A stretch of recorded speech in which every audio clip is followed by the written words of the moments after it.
Texas took the lead on TCU Saturday for the first time in 5 years. Oh, and they actually won the game, too. I'm Colby, that's Bracky, and this is Bootleg.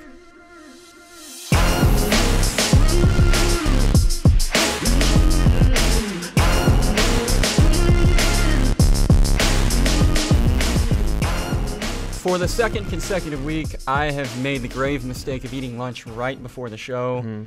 But you know what? I'm a trooper. I'm going to get through it. This week, maybe, hopefully, a little better than I did last week. We're going to take some inventory on a pretty wild week in college football. It was a fun one. We'll both go sort of co-op rant style on the new roughing the passer rule and execution in the NFL. And I'll explain why I think Notre Dame is a completely different team now with Ian Book at quarterback. It's a team that I said would lose 2 or 3 times this year, and now I'm not sure they'll lose at all until the college football playoff. But before we do any of those things, I did want to mention that we will have a guest today. Yeah, really excited about this. We will have a guest. It is former Iowa Hawkeye and current Denver Bronco, and a guy that your wife, Olivia, is very well aware of. How excited is she? She's very excited. She told me to ask questions. Okay. Well, we can do that. Yeah, the Von Miller thing, which you already had. Yeah. And then she, although their times did not overlap, she wants to know if he's met Peyton Manning. Oh, okay. Those are good questions. Yeah. Casey Kreiter, we buried the lead. That's we the did. guy's actual name. So he'll be on the show later. Off the top, though, let's talk a little Stanford Cardinal, Oregon Duck football, a game that didn't make any sense to me on Saturday night as I watched it, which could have something to do with the bottomless Bloody Marys that were available to me hours earlier. But I went back and watched it yesterday, and I still don't get it. Stanford was dead twice, and they somehow managed to come back and win. It was the definition of Pac-12 after dark. It just got crazy and unexpected. And it looked like Oregon had taken control. Well, they already were in control, but they looked like they had thrown the dagger when they took that 30-7 lead. And then they're like, "Oh, we're going to review this play." And it was like, why? It seemed like it was just a clean touchdown. Sure did. And then you informed me this morning of a little-known rule that ended up costing Oregon dearly. Yeah, so in my spare time, I'm actually an NFL rules analyst. And as it turns out, the pylon is inbounds if you're playing in the NFL. But if you're playing college football, it's out of bounds. So in the NFL, touchdown is good, and it's 31-7. 31-7 Ducks. 4 minutes to play in the third. And say goodnight to it. Game over. Yeah. But it's not the NFL. It's not. It's college football. And that's why we love it, too. I mean, it is wild and crazy. And unpredictable. Yeah. So it doesn't count. I mean, it doesn't count, but in the moment, you're like, whatever, first and goal from the 1. Right. But then 2 plays later, high snap. Literally the one thing that couldn't happen happens. Because even if, I thought about this too, even if the Ducks go 4 downs, go for it on 4th, don't get it, turnover on downs inside the 5, Stanford's offense, which hadn't done a thing all day long, is now going to have to march 95 yards. Yep. You know they don't do stuff very quickly. On David Shaw's team. It's very methodical. So even if they were to march 95 and score, it's going to take several 8, 9, 57 minutes off the clock, however long it would take. And those couple plays that Oregon would have ran would have taken some more time off the clock. And then all of a sudden, fumble later, it's a 10-point game. Yeah, so then they run in, they score, but it's okay because Oregon scores again. Yep. We're not worried about it.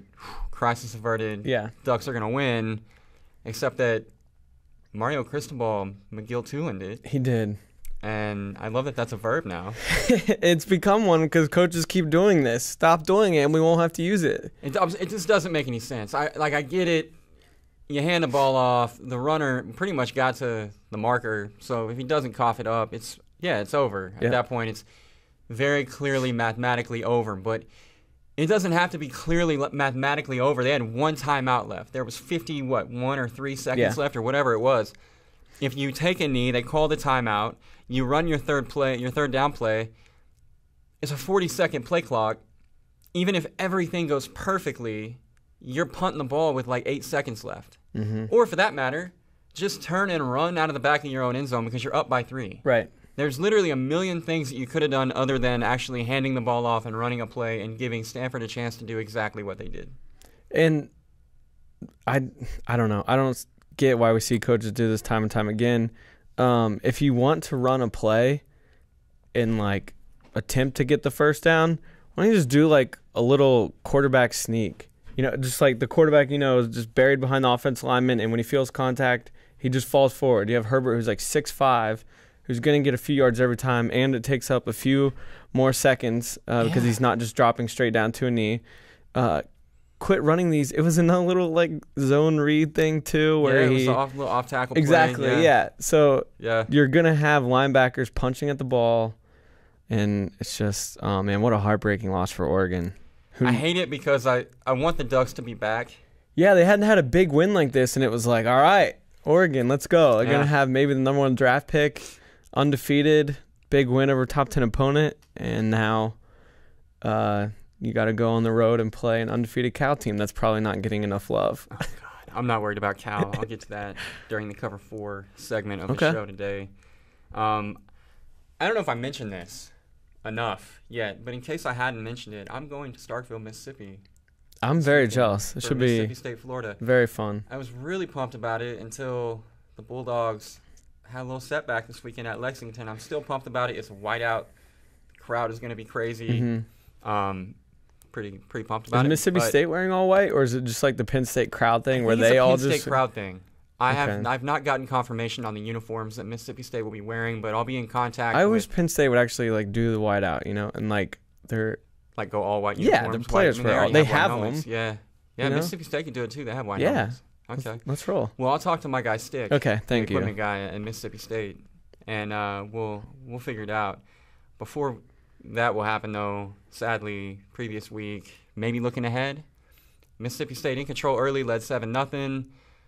Kentucky has a real weird little drive at the end of the half. Dorian Baker with a catch inside the 1 with 54 seconds left in the half. The official in front of him somehow managed to miss offensive pass interference and a catch that would have been good in any league in the world. It's pretty impressive. The NFL, the CFL, all the FLs. Yeah. He had all the feet in. And the guy blew 2 calls back-to-back. Kentucky goes in and scores. And then on the first possession of the second half, Stephen Guidry had a chance to haul in a ball on 3rd down and 14. It would have moved the chains up toward midfield for Mississippi State. Couldn't find the handle. The ball hits the ground.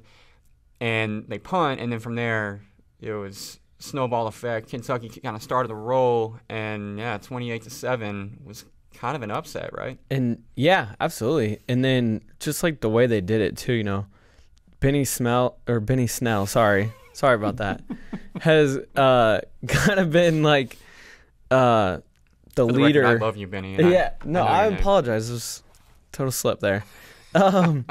He's kind of been like the mouthpiece for this Kentucky team, but he backs it up on the field. He's averaging, he's 3rd in the nation rushing yards per game.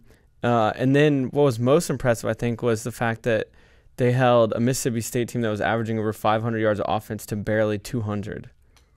Yeah, and I mean, again, it was an offense that started kind of on schedule. And the second half, I don't know what adjustments were made by Kentucky going into the second half, but whatever it was, that Stoops brother is not having trouble figuring out how to run a defense. So shout out to Kentucky. They moved up in the Flow 25 this week. I think a lot of them. I don't know how much I think of them. We'll get to that in the Cover 4 as well. But nonetheless, a massive win for them. And now how many times in a row? No, I'm sorry. That was South Carolina, wasn't it? Yeah, we'll get to that. Okay, yeah, we'll sorry. get to that. I'll shut up now. No, but they're 2-0 in SEC play for the first time since 1977. Save me with a wonderful fact. You're welcome. Much appreciated. Yeah. Old Dominion was a 28.5-point dog against Virginia Tech. And here's a fact I do know. Old Dominion now has a grand total of 1 win against a Power 5 opponent. This, as a West Virginia fan, was glorious. And it's something that, like, we saw the score, we were watching, and we saw, like, 14-14. It's like one of those where, okay, let's be close till halftime, and then Virginia Tech will pull away. And then all of a sudden, Old Dominion is one pulling away. And ESPN, according to their, like, FBI win index or whatever it is, has this as the biggest upset in, like, the past 14 years. I tried to find a list of those upsets. You can't. I don't know. But that is based on their, like, win percentage. So before the game, Old Dominion had a 1.8% chance of winning the game, according to all their numbers. It's pretty incredible for a program that just reinstated football like 11 years ago after not having it since like 1940. And then they were 0-3 on the year. Yeah, they came in averaging 18 points per game. They lost by 42 points to Liberty. They threw for 495 yards against Virginia Tech. Yeah, that's the second most Bud Foster's ever given up, and it was to the backup quarterback who came in the second series. So he didn't even play a full game.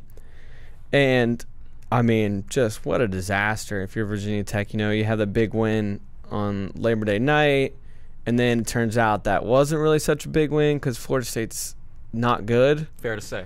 And now so Justin Fuente, Virginia Tech's head coach, has lost 5 times at Virginia Tech, and the Hokies have been the favorite each time. So there's something about these games where they're favored. He just doesn't have the team quite ready. And then they have Justin Jackson, the quarterback, gets hurt. Mm-hmm. He's out for a while now. He broke his tibia.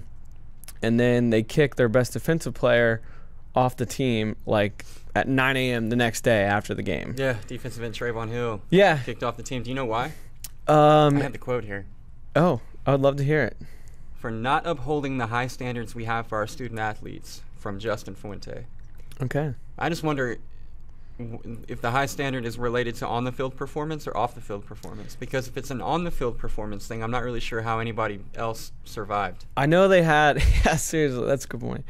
I know they had a lot of issues in the offseason. A couple guys were dismissed for academic stuff and then a couple arrests. And all the articles I've wrote were that Trayvon Hill was kind of on – he mentioned that there were other players hanging on by a thread and that he was one of those players. And he's very outspoken. He sent out a few tweets after he was dismissed from the team. One was a screenshot of an article saying this was the most yards Bud Foster defense has ever given up. And then he changed his Twitter header picture to the score of the game. So safe to say Trayvon is not taking this very well. Pretty aggressive move. Yeah. I will say that all is not lost for Virginia Tech, courtesy of Kansas, who already gifted Texas A&M with Jay Sternberger, who may be the best tight end in the SEC. And Josh Jackson's replacement will be Ryan Willis, who's another KU transfer. Okay. So we got KU guys all over the country making an impact on actually good teams. Just not at KU. Not at KU. What else do we have? Oh, Trevor Lawrence going to start at Clemson. Yeah. Which I feel like was kind of a foregone conclusion, but I do think the timing is a little curious. Yeah, I don't – like you said, it's – Dabo kind of credited Kelly Bryant for the leadership that he brought in the second half of the Texas A&M game when they were on the ropes. Mm-hmm. And, you know, they tried to go to Lawrence early in the first half there, and Lawrence just wasn't – the offense wasn't clicking with him. So they went back to Bryant, and Bryant kind of pulled him through. So, yeah, it is a little surprising when you have a Syracuse team coming to town that's undefeated on the year. Now they haven't played a great slate, but still they're undefeated. Florida State. Yeah, they beat Florida State. That's everyone's hanging on to that win still. But I think he's much more comfortable in the offense now, and he just brings such a bigger threat through the air than Kelly Bryant did. He's already thrown for 9 touchdowns this year. Last year, Kelly Bryant threw for 13 all of last season. Compared to 8 touchdowns, Bryant only has 2 touchdowns this year. While Bryant's obviously the better runner of the two, I think they just want to have that downfield threat. Yeah, I don't think it has anything to do with Syracuse or any portion of the regular season schedule. I mean, at this point, with Florida State being what they are and Virginia Tech being what they are, and nobody's totally sure about Miami. Maybe Miami's a different team now with N'Kosi Perry. I don't know. I don't imagine Clemson is losing any sleep over Miami. All that to say that winning the ACC is not really like the thing that Dabo has in his mind, I don't think, when he's making personnel decisions like this. I mean, Clemson's going for the big prize, you know, and then so in doing that, they have to consider not what's the best way to beat Syracuse or what's the best way to beat North Carolina State or Miami or whomever, but what is the best way to get our team ready to play Alabama, to play Georgia in the college football playoff. And we saw what Kelly Bryant could do against Alabama.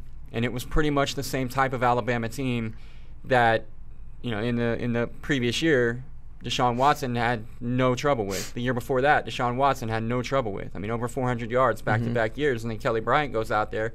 And I don't have his exact stat line up in front of me because I'm never well prepared. But I think it was like 15 out of 37 for like a $140 or something like that. I don't think that's far off. It wasn't good, no. And so with that in mind, I mean, what has changed about Alabama's defense? Well, they're a little younger in the secondary, but they got the same horses on that defense they always do. Mm-hmm. What has changed about Clemson's offense? Well, skill position-wise, not a whole bunch. It's pretty much the same team coming back. So what adjustment can you make to make sure that you don't lose 24-6 when you get to the one thing you care about this year? Well, maybe it's get Trevor Lawrence ready earlier. That being said, I also think that the timing is curious because Kelly has now played in 4 games. As we know, if he doesn't ever play again this year, then he'll retain this season of eligibility, and he can then transfer to wherever and play one more year as the guy. I don't know Dabo, but the impression I get from him is that he cares deeply about his guys to the extent that if he knew he was going to go to Trevor Lawrence at some point this year anyway, he would maybe do it even a week or two before he really thought Lawrence was ready if it meant that if everything goes perfectly, Kelly Bryant can keep that year of eligibility. Now, if Lawrence doesn't play well, or obviously if he gets banged up and they're in a tough spot, much as Dabo might wish he could do that for Kelly, sorry, that's part of the deal. Kelly Bryant's going to play. But if everything goes according to plan and they don't need Kelly Bryant again this year, I just think that that's something that a guy like Dabo Swinney would do for a player to kind of make good on the fact that, whoops, sorry, you were sandwiched between 2 transcendent talents at our program. So that was my takeaway from it. I think we all expected Trevor Lawrence to eventually take the job just because he's that type of player. But I don't think that it happening after 4 games was an accident. I think that was basically the end of the rope for Dabo before he absolutely had to make a move. And like you said, I think if Trevor plays better against A&M and they don't need Bryant there, it may have happened 2 games earlier. No, I think it absolutely would have. I think that was Dabo's chance for. He was saying hey, you want this job, take control of it. Yeah. And he had the big touchdown pass on his first play, and then they really stalled out for a quarter and a half. Like I said in the open, kind of switching gears a little bit here, but staying with college football and staying with a team that I think can challenge for a college football playoff spot, which is not something I would have said even a couple of weeks ago. Multiple times have made the comment that I thought Notre Dame was a fake good team, that they were going to lose a couple, 2-3 times this year. That all changed when the decision was made by Brian Kelly to go to Ian Book. I didn't trust that team prior to Book being the quarterback. I didn't trust the way the offense ran. They were not maximizing the talent available to them, I didn't think. And I didn't know that they would with Book. But against Wake Forest, we saw a guy who allowed them to run Chip Long's offense in its entirety. They had 10 different players caught passes in that game. And Ian Book is a quarterback, but they ran for 241 yards and 6 touchdowns as a team. What does that tell me? It tells me that Wake was forced to respect Ian Book as a passer, which is not something that can usually be said for Brandon Wimbush. All due respect, hell of an athlete, not somebody who's striking a lot of fear into the heart of a secondary coach, right? None. So Book being on the field in one game massively transformed the way that offense looks to me. And then they also get Dexter Williams back from a 4-game suspension, added to a running game with Tony Jones and Jafar Armstrong that already looked good. And then, oh, by the way, Book can run it as well. I mean, he had 5 touchdowns against Wake. 3 of them were on the ground. I don't know, man. Notre Dame was a team, again, that I was not worried about. I figured they would lose several times. And if they did make it to the college football playoff, I didn't think that they were a problem. I'm not saying they're going to beat Bama, but I am saying that I could really see a Notre Dame team making a run to the Final Four. And if they get there and Ian Book is playing the way that I feel like he's capable of, that's a team that has a chance. It's set up really nice for him. With the remaining schedule they have, they get Stanford at home this weekend, coming off a really emotional game that they probably should have lost. Playing a little bit extra, too, since it went into overtime. But, yeah, I mean, the defense was never the problem. It was always going to be how far could Brandon Wimbush take this team. And as you mentioned, he wasn't striking any fear into anybody. He had one touchdown pass on the air, and that was that jump ball touchdown to Michigan that easily could have been intercepted. Yeah. So he had one touchdown and 4 picks, and they barely beat Michigan, Ball State, and Vanderbilt. And then you insert Ian Book into the offense, and they score 50 points and blow out a pretty good Wake Forest team. It makes them a very dangerous team and one that could crash this playoff if they run the table and a Clemson or Ohio State slips up somewhere and makes it a pretty tough decision on the selection committee. Yeah. It's funny, too, because Kelly names Wimbush the starter, and then the perception is that, he thinks that Wimbush is a better player than Book. Not accurate.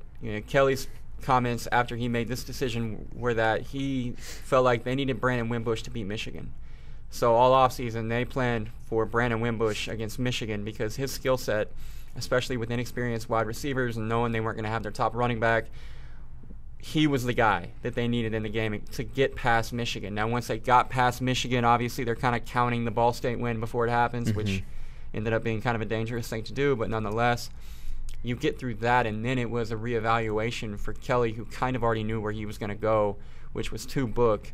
So for those of us who may have thought he just didn't know his quarterback room, he actually knew it really, really well and had kind of a master plan for getting them to this point, which kudos to him for that. Seriously. I have some other things that I want us to get to, but before we do that, I think that we should go ahead and bring on our guy, Casey Kreiter. Let's get him on. Let's get him on the horn. There she is. All right, we're joined by Scout and Denver Broncos long snapper Casey Kreiter, Iowa Hawkeye, and friend of the show. Fair to say, Casey? Yes, absolutely fair. Okay. Bracky, I know, Olivia was pretty fired up about this conversation, so if you want to start off, I know she had some hand-delivered questions. Yeah, right? Casey, my wife's a big Broncos fan, and really? yeah, she loves Von Miller, and she wants to know if he's as cool as he appears to be on TV. Yeah, that's a popular question I get, and what I always tell people is what you see of Vaughn on the field and in commercials, that's exactly who he is in real life. To give you an example, we have a little wall of fame right by my locker in the locker room where Brandon McManus, our kicker, and we searched the internet for good photos of our team and put them up. So they're kind of embarrassing photos that are out on the internet. And Vaughn actually brought an Old Spice photo of him, which like just in a towel, signed it and said that's the one he wanted on the wall. So it's up to him. Oh, that's awesome. That is really cool. You guys have the powerful Kansas City Chiefs coming up on Monday night, and I know for a fact that Bracky had one more very important question he wanted to ask about that game. Yeah, Pat Mahomes has been, the hottest player in the NFL, and I just want to know how you personally plan to stop him Monday night. Yeah, well, we were, I don't want to say we have an advantage, but he started their game last year against us, so the majority of our team has kind of already seen him first. As a long snapper, I don't have to worry too much about Mahomes. I have to worry about Tyreek and kind of the three-headed monster they have as a returner, as a return unit, because I tell you what, they got about, I know of at least 3, but there might be 5 guys on that roster who could all return punts, and there's definitely not going to be a drop-off from Tyreek. So that's always a challenge when we play them. So in other words, if Mahomes goes off for 450, it's completely your fault. It's safe to say, yeah. Okay. I mean, that could happen. My name's in the paper, which is always a bad thing as a long snapper. Yeah, I was going to ask you about that. Is it kind of a buzzkill to know that if anybody actually says your name out loud, it's probably a problem? It's not enjoyable. I think in the 3 years I've been in Denver, one person has recognized me outside of the facility. But other than that, that's kind of the blessing of it, I guess. Though my wife and I, we can go out to dinner and people aren't constantly asking me for autographs. We can go to the grocery store and do what we need to do. I know a lot of other guys can't do that. So I like to think of it in that way as a positive. But you kind of learn to accept the fact that if you mess up, that's about the only time people are going to know you, and it's not a good thing. Well, you know what? We know you. So when you make That's great right. plays, we're going to tweet about it from now on. I appreciate that. You guys always got my back. No question. I know you and Brandon McManus are pretty close, but speaking of your actual day job, have you and Marquette King worked out any sort of like dance routines for coffin corner punts or anything like that? He's tried to, and I always just go with, like, if I'm out there and I rarely make big plays, and if I do, I usually tend to like just get so excited I black out and don't remember what I do in celebration or anything pre-planned. So he can't trust me to stick with a plan if we've made one. But I tell you, Mark, he brings a great energy to the unit. No doubt. What else you got? Yeah, so kind of staying along those lines, you know, you guys had a game-winning field goal a couple weeks ago against the Raiders. And, you know, and everyone in that situation kind of thinks the pressure is on the kicker. But you're the one who first touches the ball, and it's your responsibility to get the ball back to him cleanly. Like, what's going through your head when you're running out there on the field? Especially in that scenario, you guys didn't have a timeout, so it was just kind of like fire drill, going out there, getting set up. So what's going through your head, and do you have like a checklist of things you're doing, or what's it like out there? Yeah, I tell you what, you guys really did your research. This is like in-depth, high-level questioning here. I love it. Thank you. You know, that was the first game winner I've actually ever been a part of in my high school, college, professional career. So I think Brandon said this in his interviews, but the extra point leading up to that field goal, the extra point before the game-winning field goal, is almost more nerve-wracking than the field goal itself, because we know the situation. You know, we make this extra point, a field goal puts it as a game winner. But personally, you go up there and you just worry about doing your job. You know, I know I snapped the ball, and after I snapped it, it felt like it was coming out a little low. And you just kind of watch it a little bit longer. Marquette caught it clean. The laces were pointing straight down the field where they needed to be. And after that, you know, kind of look up and hope to see it go through the upright. So Tom McMahon, our coordinator, puts us in that situation probably 3 to 4 times a week. So when you get out there, it's just kind of second nature. Gotcha. Hey, I know you were a linebacker at Iowa before you went full-time long snapper. And I'm going to use that to lead me into a question that we definitely want to ask you while we have you on, because my guy here is super fired up about it because he's a Packers fan, and that is the new roughing the passer thing going on in the NFL. What are y'all saying collectively in the locker room, and what is the conversation like amongst players right now about how all of that is being handled by the officials? Yeah, you know, it was honestly a big kind of concern, I think, from the bottom to the top when they kind of come in and talk to us during camp about the rule emphasis. Here's the rule changes. Here's what we're talking about. And the one that really got, I think, everyone in the room fired up was the body weight call. Mm-hmm. You know, we not only had players asking questions, but some of our coaches were just as concerned in bringing up questions to the officials. I think Von Miller put it best. He did an interview with the Dan Patrick Show and just said every time he approaches a quarterback, he's focused on going for the ball, and he thinks that's kind of helped him out. Now, as a long snapper, I don't sack quarterbacks. I don't rush past them, so I can't tell you if it works or not. Never say never.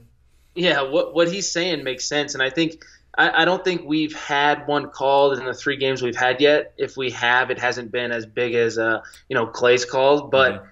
As a player, it's tough to see because not only are you getting a penalty that hurts your team, but that guy's getting fined every time it happens. Right. Most likely. And that's next level from a person on the inside. You know, that's taken away from his family, his earnings to support his family. And it's a rule that's hard to, I think, adjust to as a player. I can't imagine running full speed at a quarterback, tackling him, and then trying to turn your body so you don't land on top of him. I know when I'm out there making tackles, I'm literally just trying not to get shook out of my socks. I'm not worried about where I'm landing. I'm just trying not to get juked out. So I couldn't imagine having to think about all that. Right, and I think for me, that's the biggest problem I have with it. It's like the helmet rules were kind of brutal during the preseason while we were all getting used to it. But at the end of the day, like, it makes sense, and it's something that defensive backs are able to adjust to. You know, you can change your aiming point. You can not go at a guy's head. These are all things that, you know, maybe there's an adjustment period because you've been playing that way since you were 8 or 9 or 10 or 12 or whatever it is. But, you know, over the course of some time, we can figure that out. The body weight rule and the roughing the passer penalty is killing me because I feel like they're trying to legislate against gravity. And I know Goodell thinks really highly of himself, but he can't actually change the laws of gravity. And I'm not sure if everyone realizes that. Yeah, as a former science teacher, about the only constant in life is gravity and time. So you're spot on with that. And Brad, correct me if I'm wrong. I think I saw a clip. Mike Daniels was actually trying to, at some point in a game, avoid getting a penalty like that and actually missed getting a sack. Yes, he grabbed Kirk Cousins and held him up, and the refs didn't blow it dead, and he let go of Kirk, and then Kirk just continued playing and scrambled on, and Daniels was like, "You guys told us if we hold him up, you'll stop it." Yeah, and we're either playing tackle or we're playing two-hand touch. Right, but you got to so figure it out. He just held him up, and then for a few seconds and let him go, and then Kirk scrambled, made a play, and Daniels was sitting there like, "What the heck? I thought we were stopping this." Well, I tell you what, I played with Mike, and he's a guy who I definitely wouldn't want landing on top of me, and he's a person. So I feel for him just because I know him personally. But as a quarterback, he's probably one of those guys you don't want landing on you.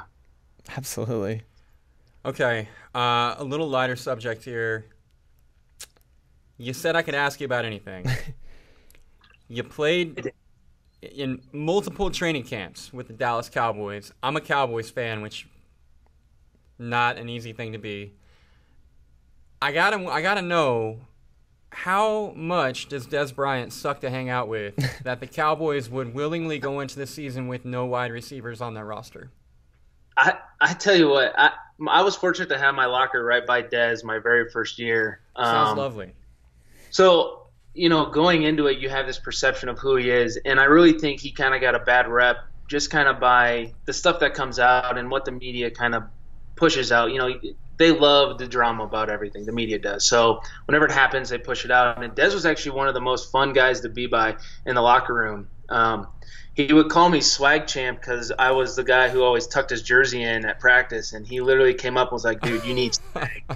And as a guy coming out of Iowa, from Iowa, I was like, I'm going to be honest, I'm really not sure what this whole swag thing's about. So we get out to California for training camp, and he yells at one of his buddies or whoever's on the field, and he's pointing at me, and I'm thinking, oh, geez, what did I do? Well, about 5 minutes later, someone's running out with a pair of white Nike or white Jordan cleats, and Dez goes, "Hey, you got to wear these. You need some swag." And I'm like, all right, whatever. I'm kind of nervous. I don't want to wear Jordan. I don't got great ankle support as it is, and these things look like speed cleats. But sure enough, he was right, man. I tell you what, I got so many compliments at camp for wearing those Jordan cleats. I still have them. I'll bring them here and wear them every once in a while on a walkthrough day, and guys would be like, "Dang, dude, where'd you get those Jordans?" This gave them to me. So like I said, man, Dez is an intense guy. He's very passionate. So when you get like that, obviously there's negatives to it. But from my experience with him in the locker room, it was all he's always trying to win. That's what he cares about, just winning football games. And maybe his approach isn't spot on all the time, but if you've been around him, you know what he's about, and that's what matters as a teammate. So, in summation, the Cowboys have now made their locker room no fun. They have taken all the swag out of it, and also they can't hit a deep ball. So things are going really well. The swag is definitely gone if Dez left. There's some other guys on that roster, but Dez had all the swag. Man, I've seen better days for America's team than these. Mm-hmm. Okay, Casey, you're from a town of about 5,000 people in Iowa? Yeah, that's about it, yeah. So we work with an Iowan, and our Iowan introduced us to a new term called Iowa Nice. Would you describe yourself as being Iowa Nice? I think I would. I think I still kind of live as a small town Iowa kid, even out here in Colorado. But it's pretty easy here with Colorado's pretty spread out, and you get an Iowa feel. I definitely felt out of place with my time in Dallas. That was a little bit too busy for me. Yeah, no one says Dallas nice. That's not a thing at all. Okay, well, what if I told you that while you were battling to the bitter end in Baltimore, trying to secure a victory, that our very own Nomad was tweeting at you and then chickening out and then deleting that tweet, trying to give you a hard time for losing to the Ravens? Really? I tell you what, I saw one tweet that Nomad sent, and I actually met up with Nomad when we were in Cleveland. Brad Key kind of backed out and kind of stood me up. Oh, wow. He can address that later if he wants, but it was great to meet Nomad in real life. But I think I have heard from the Flow Wrestling podcast that Nomad claims himself from Baltimore, but he's not really from Baltimore. That's true. He's a Baltimore poser? He's from Baltimore County, which technically isn't Baltimore. But yeah, no, what he did was, and I don't know if you saw it before he deleted it, Casey, but it was don't you worry, we have it. Yes, don't worry. I have screenshots. Perfect. It was the Ravens put the score graphic out, and he quote tweeted it and said sorry, and then tagged you. Okay, I did see that one, yeah, and I wanted to respond, but I got on the bus pretty early after the game, and then I was kind of like, you know what, it's probably not a good look if I'm responding after we lose. It was more of a professional move on my part. Hey, I really don't want any if I am ever in question that someone's gonna question why you tweeted this, or hey, should you really be tweeting right this close after a game? I try to stick away from it, but I saw it. It's in the back of my mind. And there'll be time for payback. Good. Professionalism is not something that Nomad is really known for. So, yeah, that was a one-way deal on that. I can assure you. I tell you what, he was a lot of fun to hang out with, and he's full of entertainment. That's for sure. Yes, he is. You know what? You're not wrong there. Yeah, all seriousness, Nomad is he's one of the original fans of Bootleg. So he is. Shout out to Nomad and the whole Flow Wrestling team, which I understand that you're a big Flow Wrestling fan as well. Is that right? Yeah, I tell you, I've been listening to the podcast for a long, long time. I think a couple of years now, and I try not to miss an episode. But after having my first kid, and as he gets older, you lose time to kind of do some of those things. So I try to catch the podcast on my way to and from work. But you guys pump out so much content over there at Flow, it's hard to keep up. Well, we appreciate that. That's us, man. Just content machines over here. Just doing what we can to keep you entertained. I love it, man. I remember when Flow came out when I was in high school, and obviously Flow Wrestling was what I was introduced to. But I respect the grind Flow has overall. I love it. I really think I'm disappointed you guys don't get as much publicity as you probably deserve. Man, Casey, I was going to ask you some more questions, but I feel like that is the ultimate mic drop moment for this interview. So with that said, I'm going to go ahead and quote you and put it in big letters on a billboard here in the middle of Austin for sure. We really appreciate your time, man. Class act, hell of a long snapper, friend of the program, Iowa Hawkeye. Any other great adjective I can use to describe Casey? No, that's perfect. Hey, Casey, how about to make it up for missing hanging out with you in Cleveland? Me and the wife get out for a game in Denver sometime soon. I was going to say it. She's welcome. I'll think about getting you a ticket. And we'll see how it goes. But yeah, for sure, hit me up if you guys are out here. We'd love to have you out for a game. I'll wear Broncos gear, I promise. Yeah, that's always a requirement. If I'm helping you out with tickets, you sit around the other families. You cannot wear other team stuff, cheer for the other team, even if you're a diehard. You got to sit there quietly. Seems fair. Yeah, deal. Seems fair. Perfect. All right, Casey. Hey, we appreciate your time, man. Thank you so much, man. So, again, that was Casey Kreiter, long snapper of the Denver Broncos. Can't thank him enough for coming on. We enjoyed the company. That was awesome. And, again, Olivia being a massive Broncos fan, at least we have one happy listener after today, right? Yeah, she's going to be pumped to hear that, and hopefully we can get out there and see him sometime. No question. Okay, so let's jump into the cover four. And, I mean, literally jump into it. Just go straight to the first game that you gave me. And it's one that I'm not super in love with. I didn't figure you would be. But you are in love with it, and I've begun deferring to you on some topics such as these. Miami minus 18.5 against North Carolina. N'Kosi Perry gives the Hurricane offense a little life. Is that what we're going for? That is one train of thought. The other is that North Carolina is awful against everybody in the ACC not named Pitt. Pat Narduzzi, Pitt's head coach, is 0-4 against North Carolina since he's been the head coach there. And in their last 15 conference games, North Carolina is 2-13, and those 2 wins were against Pitt. Wow. And how about that? Yeah, it makes no sense. See, I don't know why. Next level stats right That's there. Right. I don't know why. I really like Miami's move to N'Kosi Perry. They stormed out to a 31-0 lead against Florida International, then completely called off the dogs, and just kind of cruised the rest of the way. But now that you're in the conference play, I think Perry's going to start. And I really like what he brings to that offense. And the running game has got going since that LSU loss, over 200 yards each game since. Give me the Hurricanes big Thursday night. Hurricanes big. All right. Yeah. The second game on my list is another game that you gave me, and another game I'm not even going to pretend like I know here. Toledo's getting 7.5 against Fresno State. Mm-hmm. Fresno State is the alma mater of Derek Carr, and that concludes my knowledge about this game. So go. Okay. Toledo. Big Maction guy. That's right. Having gone to school to Mac school, I am very familiar with Maction, and Toledo is they're good. They gave Miami all they wanted a few weeks ago. Miami ended up pulling away in the fourth, but they can score. They're averaging 50 points a game in 3 games. I don't see Fresno State really. I see this as a shootout, kind of like the last team with the ball wins. They might not win, but give me that 7.5 points, and for them to go out to the West Coast and cover. Yeah, that half point's important there. Yes, it is. We both love Purdue giving 3 points to Nebraska. We've got Nebraska just getting smacked by everybody, including Michigan last week. I think Michigan could have won that game by about 105 if they'd wanted to. Mm-hmm. And Purdue, I think, is better than people realize just because they lost a couple of games early, but they lost some close games, and that offense seems like it's kind of rolling at this point. Yeah, they've lost 3 games by a combined 8 points. 2 of them field goals at the final buzzer to Eastern Michigan and Missouri, who are both going to go to bowl games this year, and the other one was a close loss to Northwestern. Now, Purdue also averages over 500 yards of offense every single game, and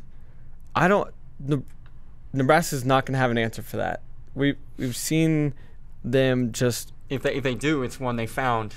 Yeah, they found it randomly in 4 days between the beatdown in Ann Arbor and their return home, and I get it. It's in Lincoln. It's going to be a sellout because they go and watch Nebraska no matter how good they are. But Troy just went in there and won by 8. Mm-hmm. So, yeah, I don't understand why this spread is so low, but I will absolutely ride with Jeff Brom and Purdue. Okay. West Virginia is giving just 3.5 points to Texas Tech. That spread's come down a lot since it opened. It opened at a touchdown. Wow. Okay. Mm-hmm. Well, here's what I would say. I think that there is a little bit too much confidence going on right now with regard to Texas Tech just because they beat Oklahoma State the way that they did, and really more to the point because they shut Oklahoma State out in the second half. Mm-hmm. But I don't know if that says as much about Texas Tech as it does about Oklahoma State. I would contend, and we've already talked about this, that Oklahoma State maybe just maybe they just are who we thought they were. Yeah. And it could be that Texas Tech didn't magically find a defense at halftime of that game. Now, I know that's hard to believe, that Texas Tech might still suck at defense, but I think they probably still do, and I think West Virginia's probably still awesome on offense, so I don't know how they're ever going to stop them. That's my thing is they can be better on defense, but this is the best offense they've played this year and might play all year. There's one that plays in Norman. They are very good too. And they will not have an answer for that offense either. So, yeah, West Virginia has played very well in Lubbock since joining the Big 12 as well. 2 straight wins there. Went there a few years ago and completely stopped Pat Mahomes. Defense is much improved, although this will be the biggest test West Virginia has also faced this season. But, yeah, especially since that spread has come down from a touchdown, it's now just a field goal. Yeah, give me Will Grier. Give me Will Grier as well. I got a flyer for you. Syracuse is getting 22 points on the road at Clemson. Beat them a year ago at the Carrier Dome. Trevor Lawrence's first start. Mm-hmm. Any reason to believe in the orange? I don't like it. I don't like it either. Yeah. I just felt like we had to talk Speaking about about playing nobody, Syracuse has played nobody. It's been Western Michigan, Florida State, UConn. Hey, UConn's pretty good at giving up basketball. Points. Yeah. I don't even think they're good at men's basketball anymore. Basketball. No, I think Clemson rolls. I just thought it was worth bringing up. No, I mean, it's a battle of unbeatens. True. So, but if I were to bet aside, I would probably take Clemson. How rough a shape is the ACC in? Well, I guess you believe in Miami, so maybe you think that it's not in as rough a shape. I don't know if I believe in Miami. I believe in Miami over North Carolina, who is the all right, that's fair. Bottom dweller of the ACC at the moment. God. All right. I got one for you, and when I say it out loud, you're going to be like, God, you're such a homer. Aren't you over this yet? Arkansas, the Razorbacks, who lost 44-17 to North Texas, are getting 20.5 points at Jerry World against A&M. And I think I like Arkansas. Okay. Explain yourself. The Arkansas defense showed some promise at Auburn. Now, they're not as good as Auburn, like Wally Hall of the Arkansas Democrat Gazette. One of the that was so stupid. Pretty sure they're not as good as Auburn. I'm pretty sure as well. I think we can go ahead and have that takeaway from the game on Saturday. But the defense showed some promise. They limited what Auburn was able to do offensively. They were especially effective defending against the run, which is something they'll definitely have to do on Saturday against Travion Williams and A&M. But for me, it's more of an intangible thing. Like, yeah, I think that they can probably hold the A&M offense down enough to stay under the number. But Chad Morris is an Aggie. His daughter is an Aggie. He wanted that job. And that's not going to be a very popular thing for me to say into a microphone, but the fact of the matter is, if given the option, if both A&M and Arkansas would have gone after him, he would not be in Fayetteville right now because he's an Aggie. That's no disrespect to Arkansas. That's just, everybody's from somewhere, right? Yeah. Well, he went to Texas A&M. They didn't go with him. They went with Jimbo. They went with the big name. And so Arkansas A&M already being what it is, which is a solid rivalry game, usually a lot of emotion there anyway. Now there's an added element for Arkansas, I think, in particular for their head coach. It's a little personal. It's a little, you guys chose him and not me, now I'm going to show you what you didn't get. And it's going to be difficult for him to show them much because he doesn't have anything around him. I mean, his team is very, very bad. I've said that a lot. I'll continue to say it until people listen. They're not very good. A&M will be superior on the field, but I just think if ever there is going to be a game this year where Arkansas gets up and plays over their head, I think this is the week that they get up and play over their heads. So at 20.5 in that game, in that venue, with that coach, I like it. This is always one of the weirdest games of the year. It's like overtimes and somebody just will take back a 3 and forth touchdown battles. lead and then somebody else will come back. The only thing that would concern me betting on Arkansas here is the special teams, which they gave up another punt return for a touchdown last week, although they did not get faked out this time. They tried to tackle the punt returner. That's so good. We're moving Progress. up. Yes, exactly. And then secondly would be quarterback play. Yeah, I mean, but the quarterback play is not going to improve. I like where you're at. I like where you're going with it. Ultimately, they're going to have to not win. They're going to have to play well offensively on the ground. There's not a quarterback on that roster who's going to magically turn into something good. It's always going to be Rakeem Boyd and Dabo Whaley. It's a ground game thing for the Hogs. Ground and pound and play defense and try to make it a low-scoring game. And A&M could be coming in beat up after you play Alabama. It's never fun. Yeah, I mean, if you're ever going to get beat up, I feel like the Alabama game is the game it's going to happen. There's a weird one here. Okay. Oklahoma, good as they were last year, went to Baylor and almost lost to a very, very bad Baylor team. I think a 1-11 Baylor team? I believe that's correct. This is a better Baylor team. It is. And it's the same Oklahoma defense. And the number is 24. And you think I'm crazy, but I kind of like Baylor at 24. I don't think you're crazy. I just saw it and I was like, I like Oklahoma here. I don't see. I mean, OU may score 60. Right. Then that's what I was seeing with it is they're gonna score it well. And you reminded me that Oklahoma's not great on defense. I just don't see I don't see a scenario where Baylor doesn't score at least 35. So if they're averaging 36 years, so that's right on. So yeah, I mean, for the math to work out there, OU's gonna have to put up a whole bunch of points if true. Baylor's sitting on 35. Notre Dame Stanford is one I would normally stay away from, except for I just went on this whole diatribe about how Ian Book has changed things at Notre Dame, and I think it's a great spot to catch the Cardinal coming off of an exhausting game against Oregon, which you already pointed out, and then again Ian Book changes that offense in such a way that I think it more resembles the offense that just did whatever it wanted against Stanford's defense a few days ago. And Yeah, everyone seems to be betting that way too. And this game opened at like a field goal, and we're up to 5.5 points in favor of Notre Dame. Oh, that's sad news. It was literally 3 whenever I made this list. Yeah, 5.5 now. You think if I show them the list, Oh, absolutely. they'll just be like, okay, you can have it at Yeah, 3? they'll grandfather you into the 3. Yeah, for sure. All right, well, if they'll do that, then I will take Notre Dame. You don't like it at 5? I like it less. Yeah, for sure. That's your very good dog. I got to skip that one. Southern Cal they're only giving 3 points to Arizona. This is weird too. Now, the Trojans are 0-4 against the spread this year, but I would Okay. contend that just means that they're due. That's right.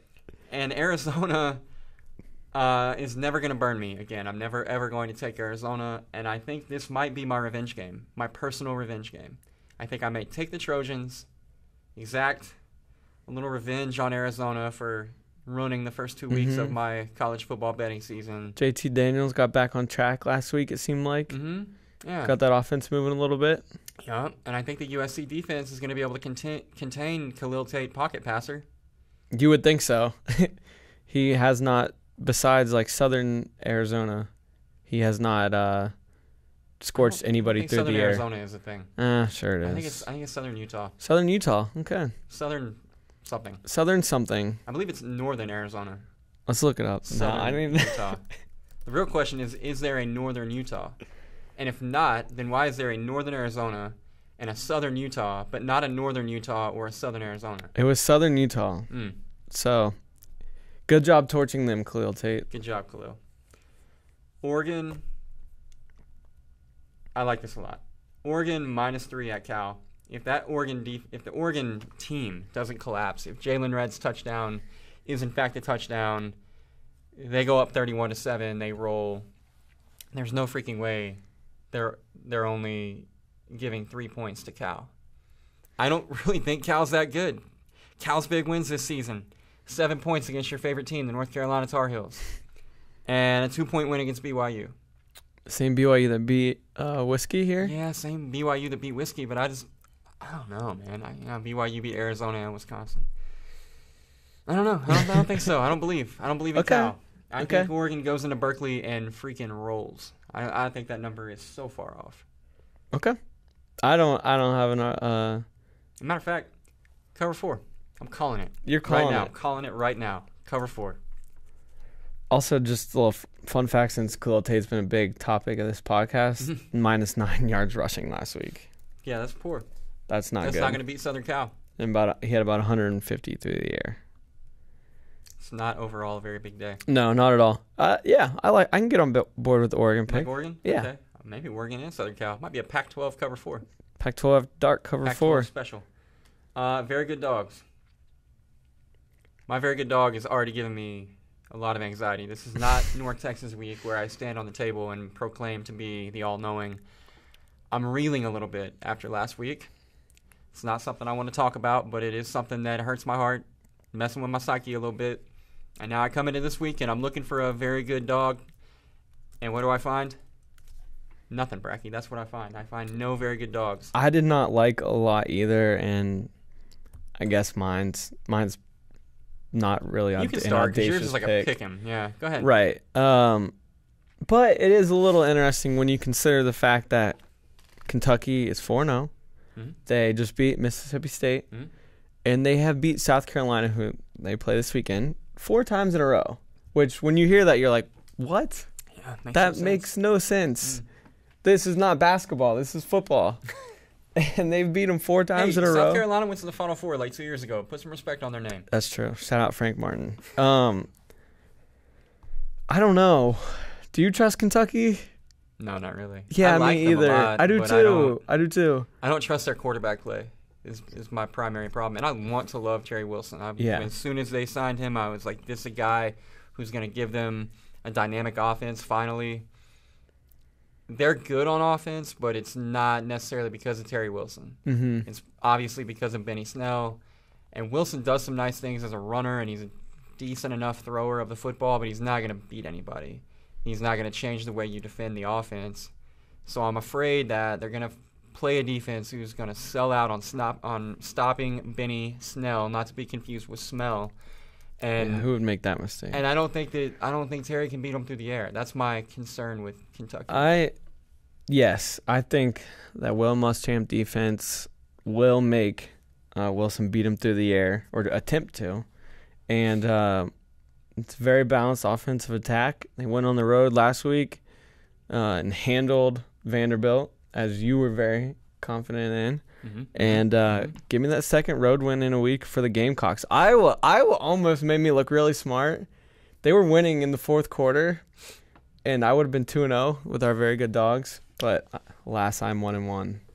You ever heard the expression that almost only counts in horseshoes and hand grenades? I have. Well, now you've heard I just feel like it's more credibility when they're at least like winning in the fourth quarter. Well, I didn't have to worry about that because Maryland came out and boat raced my boys from Minnesota. They were not rowing any kind of boat. No. And with that, let me just segue into my very good dog for the week, which you have no reason to believe me. And if you don't, it's okay. I couldn't fault you for it. But if you do... No, we're going to make them believe. Let's ride together, huh? We're going to make them believe. Okay. Army is getting 9 points at Buffalo. Army is 2-1-1 against the spread this year. But that push, was a 7-point win against Hawaii. And the original line was like 4.5. Mm-hmm. So if the line hadn't moved all the way to 7... Again, horseshoes and hand grenades, but they could very easily be 3-1 against the spread. Hey, what Army do last week? Hey, last week Army played one of the best offenses in the country and ran 83 offensive plays and had the game tied at 21 at the end of the fourth quarter and took them to overtime. No one saw it unless they were watching that dude's random Twitch video. Which that guy's the real hero that America needs. He's become a legend. Can we just talk about $55 for that game on pay-per-view? It's a lot. Like, people want to talk about Flo costing too much money for football. All you got to do is give us $20 and we can get all kinds of good stuff for you. Get whatever you want. $55 to watch Oklahoma blow out Army, and then plot twist they didn't. But what was the spread with that one? That was like 20. It was a lot. 25, something like that. Yeah, it was a lot. It was the first time that Oklahoma's offense hasn't looked like a superpower. Mm-hmm. But again, they ran like 35 plays to 83 and somehow still won. But the point is, Army has played some impressive teams and they've looked really good. Hawaii's a hell of a team. Mm-hmm. I mean, Hawaii's going to probably win 7-8 games, go to a bowl game this year. Oklahoma, if they can get through West Virginia and Texas is going to be playing in the college football playoff. Meanwhile, Buffalo, I don't even know who they played. I know they beat Temple and Rutgers. They just beat Rutgers by 1 million. By 1 million. Congrats on that. I think they beat Eastern Michigan. Which I believe you. Is that a good win? Eastern Michigan beat Purdue, so. Yeah. You don't have to look it up. I don't care that much. Army, getting 9 at Buffalo. About to win outright. I like it. Bet that money line. Anytime you have, one of the Delaware State. That's a big win for Buffalo. Yeah, so Delaware State, Temple, Eastern Michigan, you were correct. And then Rutgers. Anytime you play an option offense, it is not easy to prepare for. And 9 points is a lot, especially for a Buffalo squad that is not used to winning. I think Army's a good team. Yeah, absolutely. I think Army can go on a run here. Absolutely. So they're going to go on a run beginning with Buffalo. That's right. Sorry about it. Heard it here first. Bulls. Are they the Bulls? They're the Bulls. Sorry, Bulls. I feel like I've pretty much talked out at this point. Is there anything else that you would like to discuss? That was a really good show. We hit about everything we can. It was one of our best. Really A+ performance by both of us, I think, this time around. Last week I was more of like a C-, but again, it's because I eat before I do this, and then my brain doesn't work, and I'm sorry. Casey Kreiter was awesome. He's great. We got to have him back on. The one thing we didn't do was really, really yell about the roughing the passer thing. He kind of calmed me down about it. I know. I was kind of sad about that. I wanted him to really get you fired up, and then it didn't really go that way. He was very logical. Yeah, I'd rather be irrational. Should we get irrational for a second? Yeah, we got a few minutes. Let's get irrational. Because I don't know if you saw, Mike McCarthy was ready to murder somebody on the sidelines. And I don't blame him. No. Because here's my thing, too, with the calls, is when they call roughing the passer, when the quarterback still has the ball and is sacked. Is roughing the passer not after the ball has been released? Oh, by the way, let me interject. Please. We didn't do free smoke today, so this can be our free smoke segment. Free smoke. Now NFL. we hit all our segments too. Yeah. It really was an A+ show. Boom. Okay, now carry on. As soon as the play happened, he sacks Alex Smith. He literally, as they're falling down, is like rolling off. And if you watch, like his arm almost gets caught in a really awkward position. And one of the Dolphins' defense linemen actually tore his ACL trying to, like, as he's taking the quarterback down, like hop off of him. Yeah, William Hayes. Yeah. And it looks really awkward because he's trying to do the same thing. He's trying to, like, hop off, and you see him immediately grab his knee. And Clay's arm almost got caught, and he's, like, trying to pull up. So stupid. And so they immediately start getting eviscerated on Twitter. And the NFL, like, rules committee on Twitter decides to tweet the video out and explain why it's still a penalty. And it just stop. Just shut up. Like, here's the thing. Thank you for tweeting out the letter of the rule so that we can reread the same rule that we all already knew and still hate it just as much. It's not that we don't understand what you're saying. We understand what you're saying. It's just that what you're saying is really, really stupid. You can't, first of all, you can't legislate out injuries. It's not how it works. I mean, Jimmy G was running down the sideline, popped an ACL. Carson Wentz was not in the pocket. Andrew Luck, we don't even know how he got hurt. So you have a one-play sample from Aaron Rodgers getting fallen on, or quite frankly, pile-drived. Now that, sure, you don't want to do to pick a guy up and body slam him into the ground? Cosign. Let's do that. This whole you can't fall on a guy that you're tackling, you can't say that gravity isn't a thing anymore. If you tackle a guy, you're both gonna fall to the ground. It's not a question of if you're gonna fall, it's how you're gonna fall. And it's damn near physically impossible to run into a guy and then somehow gator roll before you get to the ground. And then what? So the quarterback can fall on the defender? Yeah. Now I realize it's a financial decision by the NFL. They want their quarterbacks healthy. It means more to them that, I'm trying to think of a great quarterback example to use here, and I'm thinking about the Packers, and I don't remember who they played last week. The Redskins. Oh, thank you. It means more to the NFL that Alex Smith is healthy than Clay Matthews, I guess, right? That's fair to say. It's probably fair to say that it means more to the NFL that the majority of starting quarterbacks are healthy versus the majority of starting rush ends. Cool. But you can't prevent a quarterback from injuring himself on a play that's completely unrelated to him getting hit in the pocket. It's actually pretty rare that a quarterback who's being sacked ends up injured. And also, it's going to suck a lot, too, if Clay Matthews gets injured trying to roll over under a quarterback. I mean, maybe not for the NFL, maybe not for the bottom line, but it's going to suck for Packer fans, and it's going to suck for the Packers. And you have quarterbacks out here, like, saying, like, yeah, this is ridiculous. Yeah. Like, Aaron went off last week. He even said, because there was a hit on him in the Vikings game earlier that got called, and he was like, that wasn't a penalty. He's like, I didn't get up expecting a flag or think twice about it. It's just, it's common sense. It's common sense. Let's just watch the play. And you were you're able to see right away if it was, you should be calling roughing the passer if it was unnecessary. Like, did he need to do that? Was that a football play? It's very simple to call. And again, last night, it was like the NFL saw all our complaints and was just like, hold my beer. Like, we're gonna ramp it up even more on Monday night with all of you watching. And there were 4 roughing the passer penalties. It was unbelievable. In the first quarter, which they had a little graphic, was the most in a game since 2001.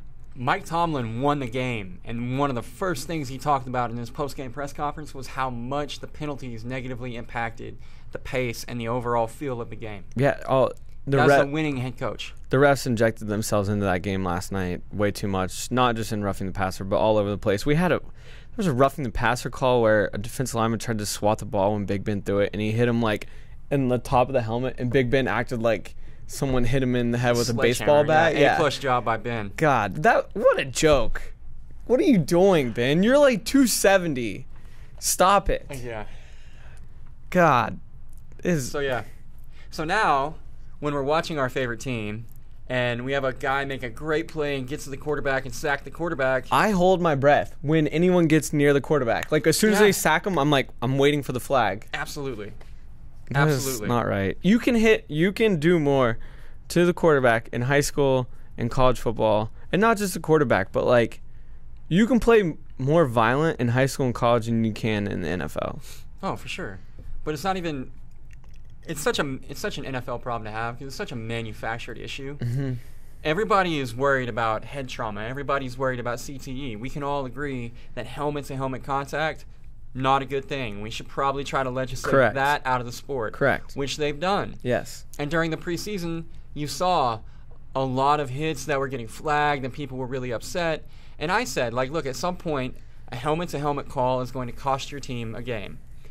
That is not something that we should really be upset about. That is just a learning curve and teaching players in a secondary and even linebackers at the second level how to recalibrate, how to change their aiming point because they've been playing the game a certain way for 20 years.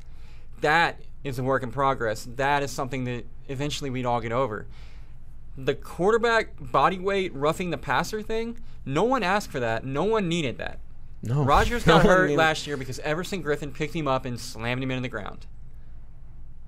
Okay, so the Packers lost their franchise quarterback. The NFL lost its best player.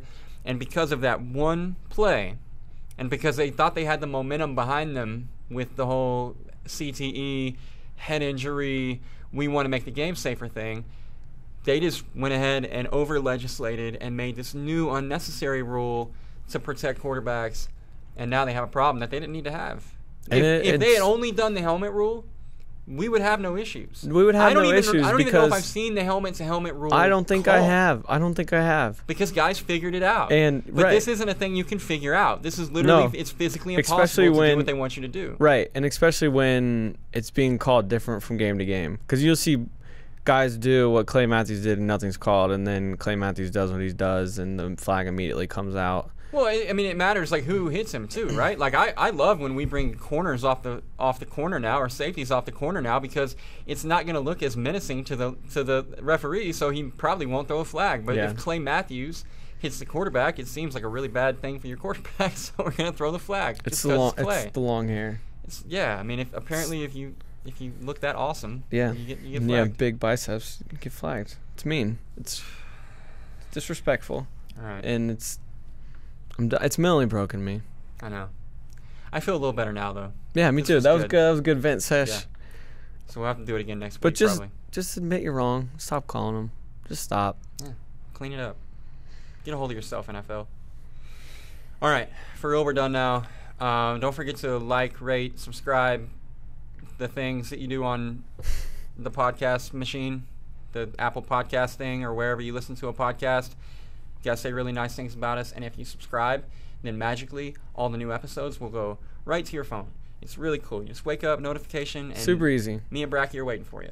And also, you'll get the episode a little earlier than if you want to watch us in living color, because it's just a quicker upload. And also, you can always circle back and catch us in living color, because we're great to look at, and we understand if you're into that sort of thing. Are you going to be here next week? Yeah, absolutely. Okay. I will also be here next week, assuming I make it back from the middle of nowhere, Mississippi. Stark Vegas. That's right. So, same place, same time. We'll see you guys then, huh? I'm always ready when it's game time. Hustle in my blood, I'ma make mines. Where I'm trying to go, it's gonna take time. You can earn your respect, I'ma take mine. In a lane of my own, I'm in a zone, yeah, of course.